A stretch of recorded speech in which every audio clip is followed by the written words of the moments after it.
Assalamualaikum warahmatullahi taala wabarakatuh. Bertemu lagi kita dalam pelajaran adab tahun 2. Dan sekarang ni kita dah masuk pada pelajaran yang ke-6, iaitu adab di sekolah. Okey, kita sambung bahagian yang kedua. Bismillahirrahmanirrahim. Alhamdulillahirabbil alamin. Wassalatu wassalamu ala asyrafil anbiya'i wal mursalin wa ala alihi washabbihi ajma'in. Rabbi shrah li sadri wa yassir li amri wahlul 'uqdatam min lisani yafqahu qawli. Baik. Kita akan sambung pada dua topik yang terakhir, iaitu yang pertama sekali, faedah menjaga adab ke sekolah dan juga akibat tidak beradab ketika ke sekolah. Jadi apa kebaikan kalau kita menjaga adab ke sekolah ni? Kita dah baca dah dalam video yang lepas apa adab-adab ke sekolah ni. Jadi sekarang ni kita akan baca apa kebaikan, apa ganjaran yang kita akan dapat. Okey. Dia ada 1, 2, 3, 4, 5, 6, 7, 8. Ada 8 kebaikan kalau kita menjaga adab ke sekolah. Yang pertama sekali, mudah menerima ilmu yang diajar. Kita ke sekolah ni untuk mendapatkan ilmu. Apabila kita menjaga adab, kita akan mudah untuk memperolehi ilmu. Kenapa? Sebab apabila kita menjaga adab di sekolah, cikgu akan senang dengan diri kita. Cikgu akan rasa sayang dengan diri kita. Jadi dengan berkat kasih sayang daripada seorang cikgu tu, maka pelajar akan mudah untuk menerima ilmu. Seterusnya, disayangi guru dan kawan-kawan. Bila kita datang ke sekolah, kita tak buat pasal, kita tak buat masalah, kita belajar dengan baik, kita berpakaian dengan pakaian sekolah yang bersih, kita akan disayangi oleh cikgu-cikgu dan juga kawan-kawan kita. Bukan setakat cikgu-cikgu, bahkan kawan-kawan kita pun akan sayang kepada kita. Seterusnya, keselamatan diri dan orang lain terjamin. Keselamatan diri kita dan juga orang lain, tak kisahlah cikgu-cikgu ataupun kawan-kawan awak yang lain akan terjamin apabila awak menjaga adab ke sekolah. Bila awak tak berlari sana sini, tak lompat sana sini, keselamatan diri awak dan juga orang lain akan terjamin. Seterusnya, mendapat restu ibu bapa. Bila mak ayah kita tahu kita pergi sekolah untuk belajar, kita jaga adab, kita tak buat bising dalam kelas, kita tak ganggu kawan-kawan kita, kita tak buat cikgu kita pening kepala, ibu bapa akan restu. Kita pergi ke sekolah ni akan mendapat restu daripada ibu bapa. Restu ni penting. Kenapa pentingnya restu ni? Sebab restu ni lah yang akan membezakan pelajar tu dapat manfaat ataupun tidak ketika dia berada di sekolah. Seterusnya, dihormati rakan dan taulan. Rakan dan taulan. Bila kawan kita tengok kita ni jaga adab dekat sekolah, perangai baik, selalu berpakaian yang bersih dan sopan, kita akan dihormati oleh kawan-kawan. Kawan-kawan akan hormat kepada kita. Seterusnya, mengeratkan silaturahim. Silaturahim ni adalah hubungan sesama manusia.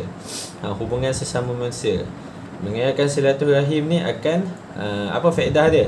Faedah dia, orang akan sayang ke kita, orang-orang di sekeliling akan sayang ke kita. Kita mudah untuk mendapatkan pertolongan daripada orang kalau waktu kita susah. Itu pentingnya mengeratkan silaturahim. Seterusnya, menjadi murid yang berdisiplin. Dekat sekolah, cikgu bukan sekadar nak pelajar tu pandai. Bukan nak pelajar tu pandai semata-mata. Bukan setakat pandai saja, tapi dia nak pandai dan juga berdisiplin. Ada adab, ada akhlak, ada adab dan juga akhlak yang baik. Berdisiplin, boleh ikut peraturan. Itu yang cikgu-cikgu di sekolah nak. Dan yang terakhir, menjadi murid yang cemerlang dan berakhlak mulia. Nampak? Bukan setakat cemerlang, tapi cemerlang dan juga berakhlak mulia. Buat apa pandai tapi tak dengar kata. Ada pelajar macam ni, dia pandai tapi dia tak dengar kata. Dia selalu tak dengar cakap dalam kelas. Orang lain belajar, dia main dekat belakang. Tapi dia boleh jawab soalan. Kalau cikgu tanya soalan, dia boleh jawab. Kalau dalam peperiksaan, dia boleh jawab soalan, boleh jawab peperiksaan dengan cemerlang. Tapi kita tak nak macam tu, ya. Kita bukan nak cemerlang semata-mata, tapi cemerlang dan berakhlak mulia. Okey, seterusnya kita pergi kepada akibat tidak beradab ketika ke sekolah. Apa akan jadi bila kita pergi ke sekolah, kita tak ikut adab-adab di sekolah, kita tak ikut peraturan. Kita tak ikut peraturan sekolah. Okey, ada 1, 2, 3, 4, 5, 6, 7. 7 akibat dia. Yang pertama, tidak diberkati oleh Allah. Tidak diberkati Allah. Kita datang ke sekolah untuk menuntut ilmu, tapi kita tak beradab.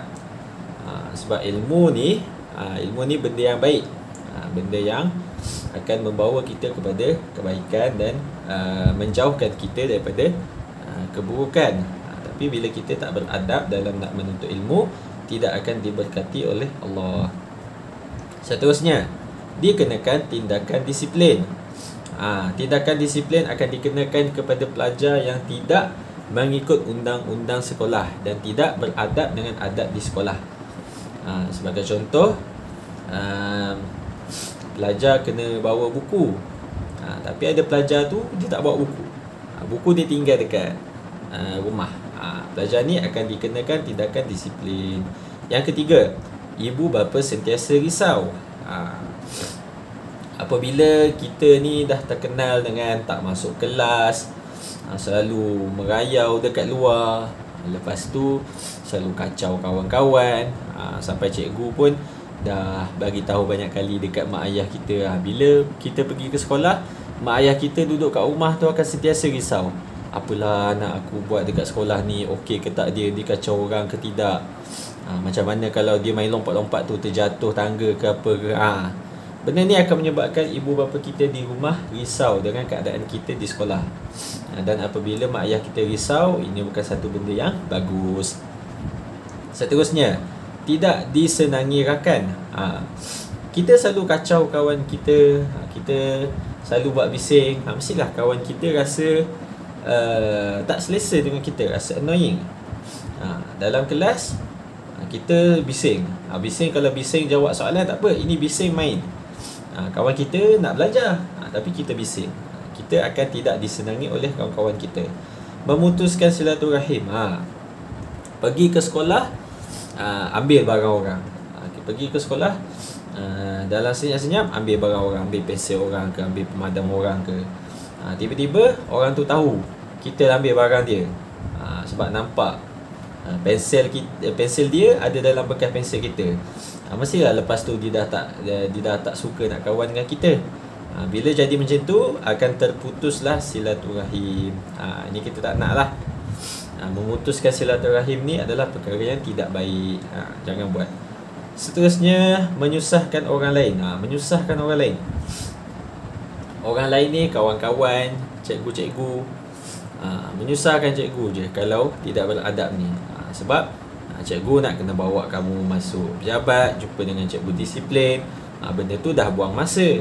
Sepatutnya masa tu digunakan untuk mengajar, digunakan untuk buat kerja, tapi terpaksa layan kamu seorang, sebab kamu tidak beradab. Macam itulah.